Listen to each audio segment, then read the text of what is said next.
تو صرف ایک راستہ ہے اللہ کی جنت میں جانے کا، اور وہ ہے خدا کے آگے سر کو جھکا دینا، اس کی اطاعت۔ بے ایمان یہودی ہے، مسیحی ہے، مسلمان ہے، شیعہ ہے، بریلوی ہے، دیوبندی ہے، اہل حدیث ہے، وہ بے ایمان ہے۔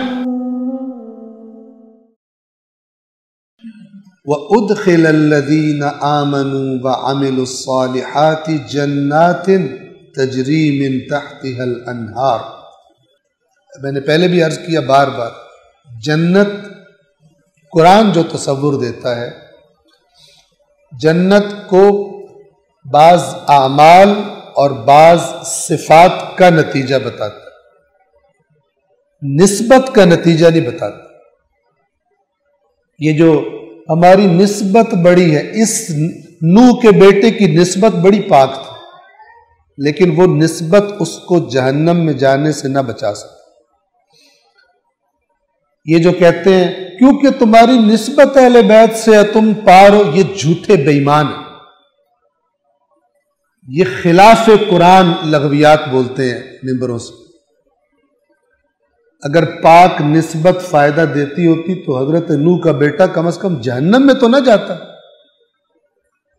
حضرت لوط اور حضرت نوح کی بیویاں جہنمی نہ ہوتی اگر نسبتیں فائدہ دیتی ہوتی، تو گھر کے ان کے سگا بیٹا، بیویاں نبیوں کی،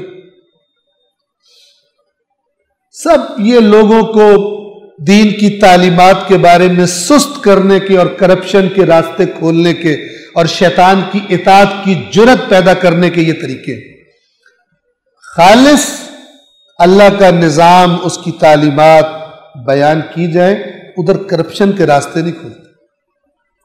اس صرف ایک راستہ ہے اللہ کی جنت میں جانے کا، اور وہ ہے خدا کے آگے سر کو جھکا دینا، اس کی اطاعت کرنا۔ بے ایمان یہودی ہے، مسیحی ہے، مسلمان ہے، شیعہ ہے، بریلوی ہے، دیوبندی ہے، اہل حدیث ہے، وہ بے ایمان ہے، وہ کرپٹ ہے۔ سارا قرآن یہ سمجھاتا ہے، پورا کا پورا قرآن یہ بات سمجھاتا ہے۔ یہودیوں سے کہتا ہے کہاں سے تم کہہ رہے ہو تم اللہ کے فیوریٹ ہو، بے ایمان ہو، تم پر اللہ کی لعنت ہے، تم بات نہیں مانتے، کرپٹ ہو تم۔ ورنہ کہ تورات کو مانتے تھے، حضرت موسیٰ کہتے تھے ہم تو اس پر ایمان لائیں گے جو ہم پر نازل ہوا، باقیوں پہ ایمان نہیں لائیں گے۔ اللہ کہتا ہے اگر تمہیں اس پر ایمان ہے تو اپنے نبی کیوں مارے تم نے؟